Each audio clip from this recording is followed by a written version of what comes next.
what's up, everybody? This is Dr. Regina Bradley, and this is Outkasted Conversations number 18. She doesn't even need a introduction. It's just a homegirl from a long time ago, the brilliant and the wonderful Dr. Fredara Hadley. What's going on, ma'am?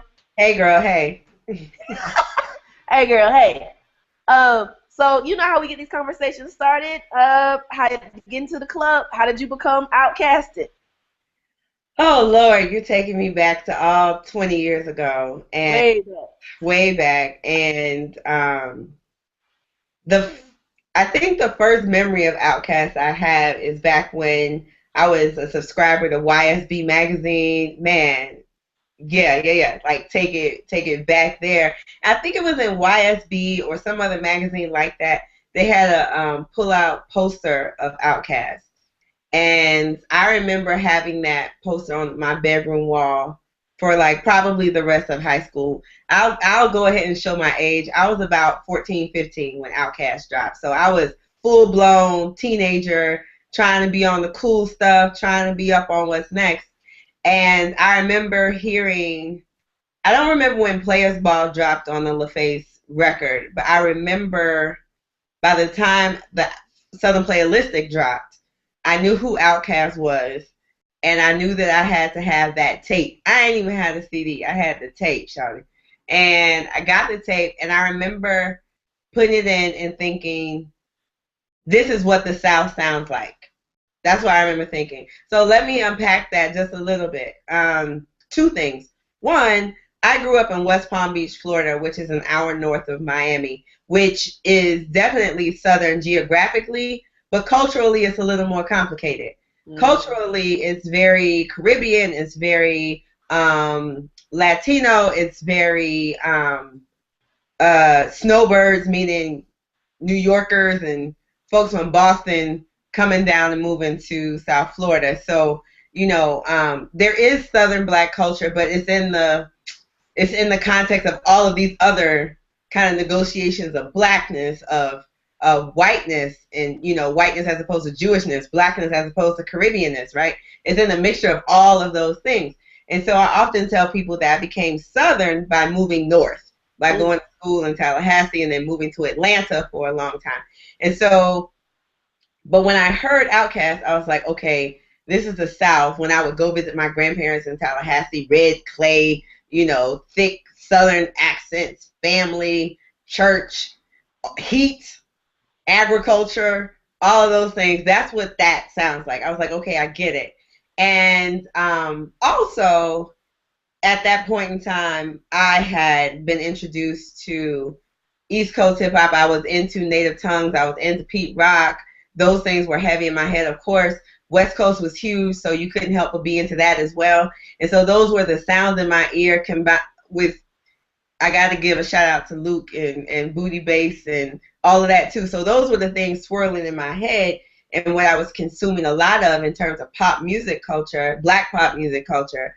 And so when Outkast drops, I don't think you can overemphasize how different the organized noise sound was to the ear, sonically. Mm-hmm. You know, there are sort of things that we take for granted now, 20 years removed. But in that moment, this is before neo soul becomes a thing and people are really drawing heavily on 1970s soul music aesthetics, instrumentation, song structure, vocal delivery. This is before all of that. And so it really is jarring to the ear. And, you know, this is still a moment where people take being referred to as country, quote unquote, as an insult. And so to hear somebody not trying to overcompensate for or hide their Southern accent, their dialect, was really shocking in a way, in a good way for me. And for people who had a stigma associated with it, it may have been unnerving for them. But it was really a different sonic experience the first time, and to put Southern in the title, right? It was really a huge shift, and it was one that I made immediately, and I was just like, I'm in. I was like, whatever, I'm in, I want it, I'm down. Whoever y'all are, I love you. Great. Wonderful. And I remembered going with a good friend of mine, shout out to Danny Green, to actually get get a tattoo of the Outkast logo on his arm. Like, it was something that we dove head first into. We like, yeah. And we did not, let me also say, because we were from the South or in Florida, we didn't feel the baggage of having to choose. You know, I didn't feel like because I liked Outkast, that meant I no longer liked Native Tongues, Nas. I no longer liked Snoop. It didn't mean that. It just was something else added to the pot. And I guess because I'm from South Florida and I was already used to kind of defending Two Live Crew and Uncle Al and all of that, like, I really didn't feel any kind of way about loving Outkast wholeheartedly. That was a very long answer to your short question, but yeah. Yeah, I mean, it made me think about a couple of things, because it's like, you being from South Florida, you know what I'm saying? The debates are, South Florida never claims to be Southern anyway. So it's like, there really is no, like you said, there's really no expectation to be like, yeah, I'm from Southern Florida, so I have to defend my Southernness, you know what I'm saying? Because my Southernness is like global Southernness. Right, right. The global South, real talk. Yeah. So it's like, it made me think about that. But when you were also talking about the different ways that you were articulating, you know, you kind of like your script of identity, and the different ideas of race and diversity. You know, it made me think about diversity, which is a big part of your research as an ethnomusicologist. So, you know, before we throw around those big, heavy terms, you know, could you explain to the audience what ethnomusicology is and why it's important and how we think about, you know, pop music studies and Outkast? Absolutely, absolutely. Ethnomusicology really is just concerned with questions of musical meaning, how that meaning is both inscribed and how it is sort of received and extracted. We are interested in, so Outkast resonates. Ethnomusicologist is curious, and Outkast debuts in '94, album drops in '95, and it becomes this huge thing. But why? What is that doing for people? Why is it resonating with people? And so an ethnomusicologist like me would love to talk to Outkast about sort of their intent behind the album, but also talk to fans about what they're receiving from that experience, and really try, because I'm also an African Americanist, really try and figure out how that connects to people's idea of African American identity, and what on several levels, on sort of like, you know, a local level as a person perhaps living in Atlanta, and then a regional, perhaps someone living in the South, and then, you know, sort of building that out, what that meant, and sort of a national moment. And right. So it really pulling that together and coming up with some sort of idea of, these are all of the things working in this Southern playalistic moment that people are converging around or rallying against, you know, and this is how that music does the work of allowing people the language and the experience to met that out. But let's take it back a little bit, because '94 is right before Atlanta hosted the '96 Olympics. You know what I'm saying? Which then put them on a international scale. You know what I'm saying? So a contemporary historical moment that parallels, say, the civil rights movement of the 1960s. You know what I mean? And I'd like to hear more of your thoughts about, you know, how Atlanta is starting to come into its own through, I mean, not necessarily just through Outkast, but, you know what I mean? Like, you're starting to have this kind of Southern movement in terms of music. You know, LaFace is starting to pop off.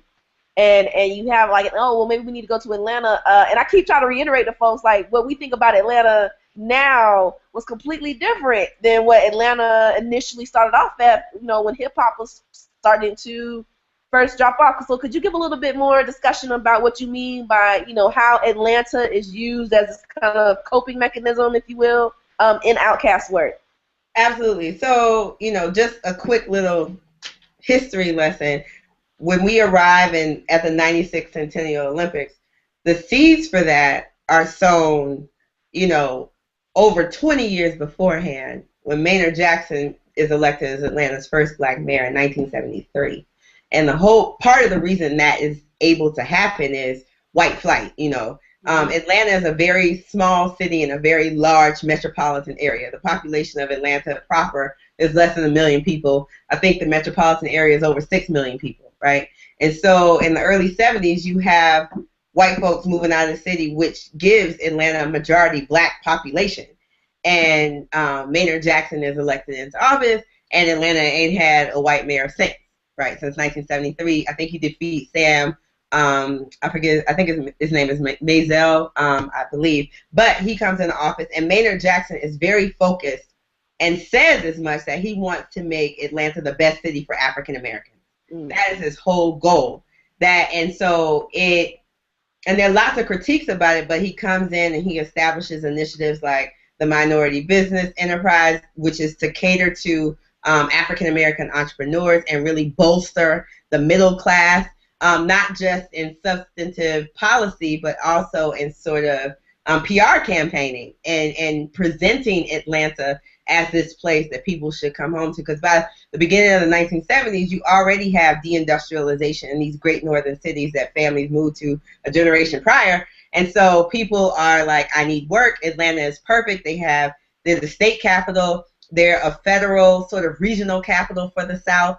They have lots of private industry, so there is employment there. They have lots of schools, and Maynard Jackson pushes to get for the expansion of the airport, building on Atlanta's legacy as a transportation hub in the railroad era, bringing that into the airline era. So all of these things are sort of swirling around, and people are like, what's the brass ring that we can get for Atlanta? Let's go for that. And obviously, the Olympics is like the coup de grace, is like the thing. Like, it has, you have this marriage between black politics and corporate money, and they decide that this is a great thing for our city. And Maurice Hobson, shout out to him, has done a lot of great work detailing this history and talking about how Atlanta, in a lot of ways, staked its future on the black middle class at the expense of the black working poor. And Atlanta has historically had, the highest child poverty rates and had lots of, and talking about the Olympics, one of the criticisms is that they pushed out black working class and tore down projects to make room for the Olympics in the city. And so how this relates to Outkast is that even as the city of Atlanta is preparing for its grand coming out, its international coming out as an international city, you have Outkast presenting in their lyrics the counter narrative to that. You have Outkast and Goody Mob speaking to the reality of the black working poor in the city. And I've always thought that that's a really interesting sort of setup, because they're signed to LaFace, and, Kawan Prather, who was their A&R rep at LaFace, will tell you, LaFace was all about making, black bougie middle class music, the kind of stuff you get your box of wine, your linen, your sandals, and go chill out to. Tony Braxton, Tony Rich, As Yet, artists that we all love. But that's the image of that L.A. Reid has, and that's what LaFace is. And so you get Outkast over here talking about Crumbling Herb, making songs, about Red Dog knocking at your door, and, what Goody Mob, and you have this happen, and it paints the exact opposite picture of what the politicians and the industry and even the music industry at that point in time are trying to sell about Atlanta. So let's kind of end the conversation with their reunion tour. You know what I'm saying? Another aspect of your research is live performance and what that suggests about identity and all that good stuff, because it actually brings together everything that we've been talking about, right? Performance in terms of diversity and audience and otherness, if you will. I remember on your Facebook page we was having this heated debate about the Coachella, the Coachella concert, the first one, and you were in that camp that was like, nah, I'm good. I don't think I need to see the tour, and I was in the camp like, no, I need to see it because I never seen them live. Yeah. Can you talk a little bit about, what the live performance of Outkast and their legacy means in this particular moment of musical production? Because the game has dramatically changed since when they first arrived. And I feel like that comes out in their live performance. Can you give us a little bit of thought about that? So, okay, yes, I can, because you know me, I have thoughts about it. Yes, absolutely. So let me say this. I think it's incredibly important that the world gets to see Outkast back on stage together. We know that after Speaker Box Love Below, Dre didn't want to tour. Big Boy went out on his own to promote the record. And so people haven't had the opportunity to see Outkast together in a really long time. Now, my personal feelings about it, and I'll handle the personal first and then kind of circle back.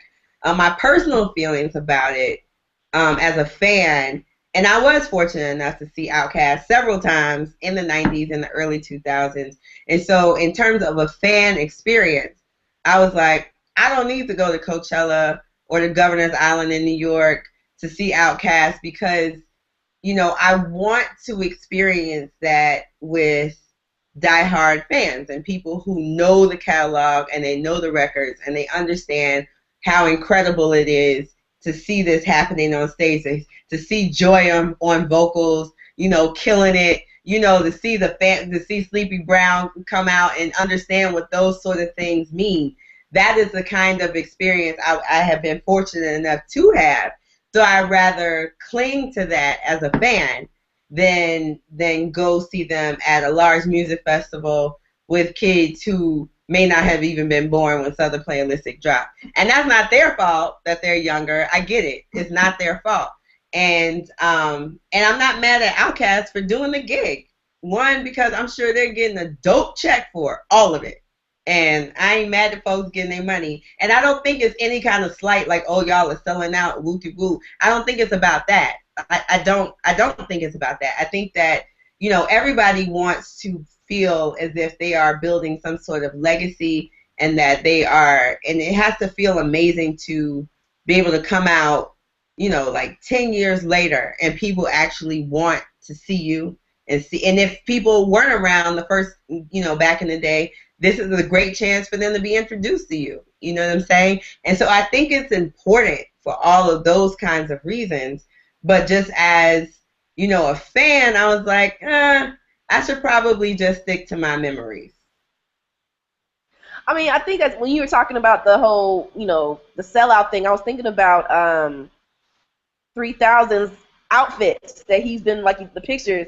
I mean, he had everything from 3000 sold out and fuck 3000. I'm just like, yeah. I mean, you have that double. I mean, it's messy, right? I'm like the connection between capitalism and cultural production and cultural memory is messy, and I think that those uniforms represent that.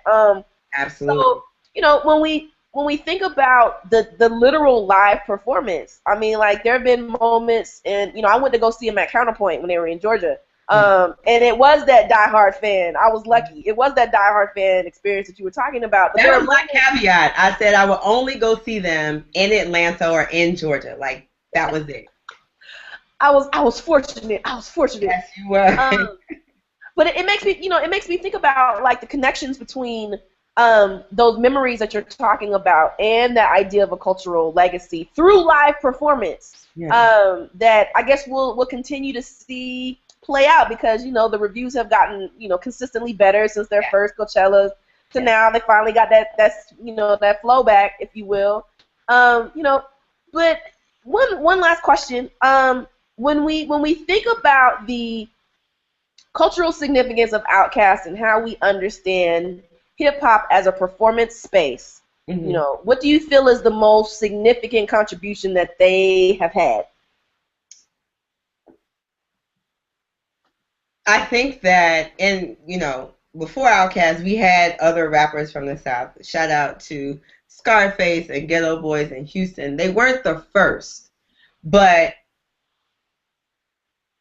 you certainly don't get this whole idea of Southern rap and this really strong idea of Atlanta in particular as a serious hip hop space without Outkast.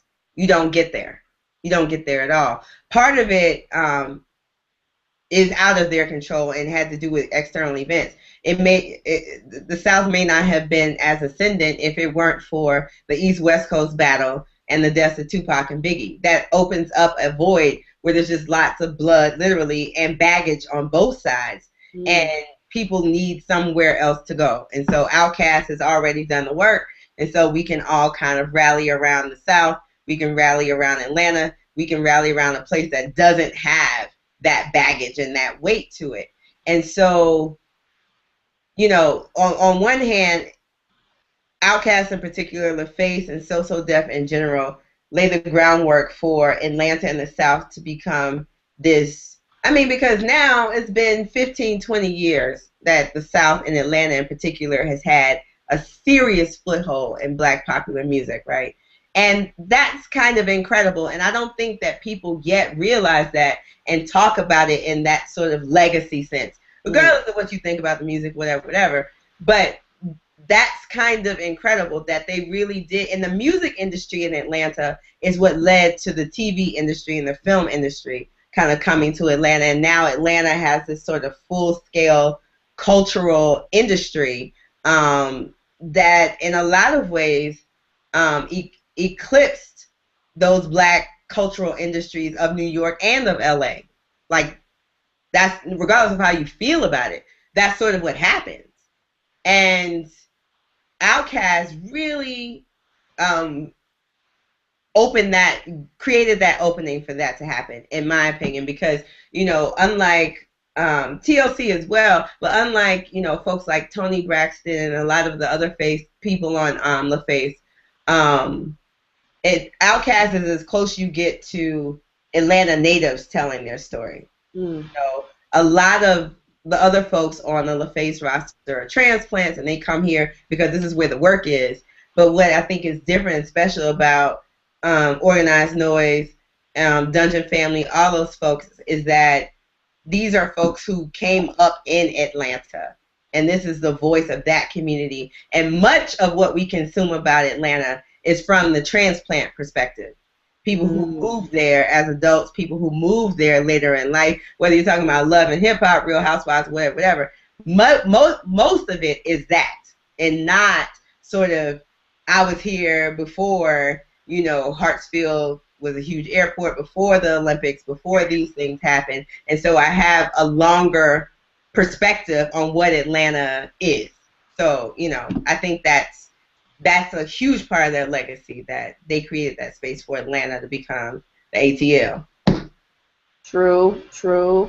Dr. Hadley, how can the people get in touch with you? What you got going on with your life? Oh, so much and everything and nothing. But yes, you can holler at me on Twitter. Mine personally, at Fredara Mariva, at FREDARAMAREVA. But also, I have a company here in New York called Jooksi, JOOKSI, and we are trying to reimagine music education and music tourism in the city. And so this summer, we're kicking off Jooksi University, how to have this conversation in person and with the folks. And so our first class is next week. It's called WTF is Black Music. Like, what the hell is Black music anyway? It's Black Music Month. So what do we mean when we say Black music? And I'm super excited that my co-teacher for that class is the eminent Greg Tate. And so it should be a dope class. There'll be wine because spirits encourage discussion. You can check the details for that class on jooksi.com, JOOKSI. Dope. Thank you for giving us a little bit of your time and your wisdom, Dr. Hadley. Appreciate you. Absolutely. I'm Dr. Regina Bradley. This is Outkasted Conversations. We'll holler at y'all. Y'all be easy.